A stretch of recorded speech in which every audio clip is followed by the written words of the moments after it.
sign the statute that marriage is commandable. I did vote to put on the Constitution. Because of my faith, that's where I am. All right. Are there other things that Georgia needs to do in looking at how to maintain ourselves appropriate as a state in relation to contractual relationships and make sure that none is discriminated there? We have to. We compete on the global market.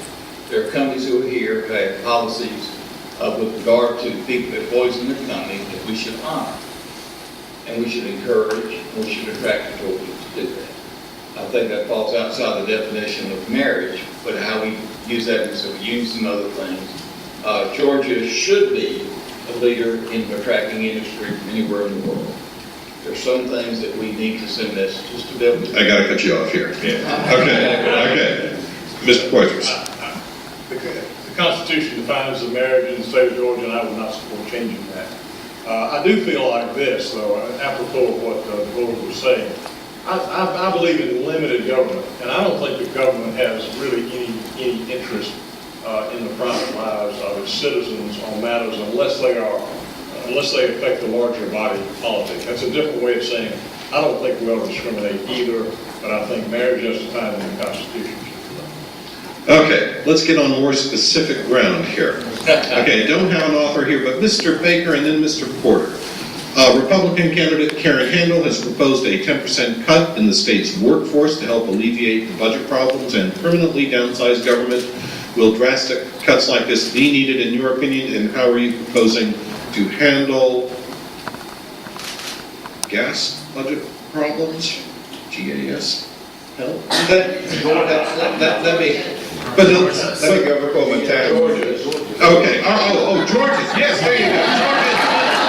Thank you. I know this is fill in the blank, but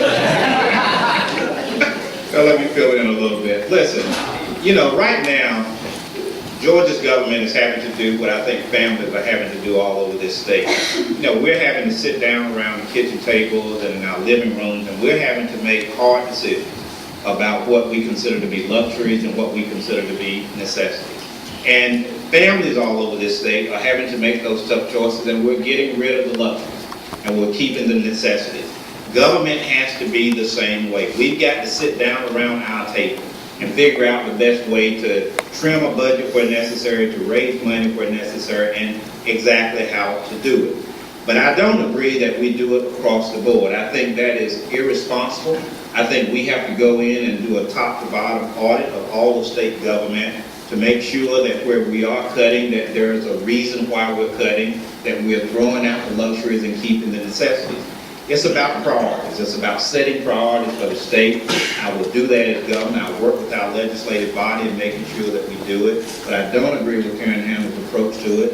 I think we've got to have some responsibility in how we make the cuts. Mr. Porter. I don't at all agree with what she's saying. I think what she's doing is playing to the Republican base. Let's just cut. But in Georgia now, our people are less educated, less mobile, and less safe because of Republican leadership now. And I think she's just setting up the stage to have more of that. We have over 400 vacancies in the state patrol. They're closing crime labs.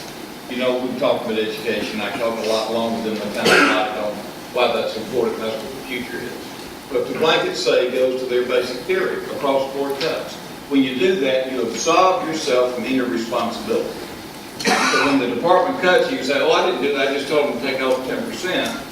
And they won't own up to the responsibility that they have as leaders of the state or elected leaders, which is why we need to unelect and elect us a Democratic governor that would do the priorities that we know are right. We've got to find a way to get people back to work in the economy going, yes. And I mentioned a couple things. In transportation, we can leverage a lot of money to get people back to work. As part of our water plan to get the infrastructure back to where we want to be. And if we can stop them from selling the GEPA funds and cutting that, because we're going to need that to partner with local communities to get jobs going to fix leak pipes in the state. There are things like that we're going to need to do to get public safety and education back. I saw some tech students here. A friend of mine's daughter was one of the students who was shot, being robbed there. Our streets are less safe because of this administration. If we don't reassess the priorities and find the resources to do it right and get people back to work, we continue to have more of the same. Her idea is completely wrong. She's pandering, she's playing to her base, We can't let that happen, continue to happen. Mr. Porteous, you asked for 30 seconds on this. Leadership in budgeting requires looking at both sides of this equation. It's not just about spending, it's about revenue on the other side.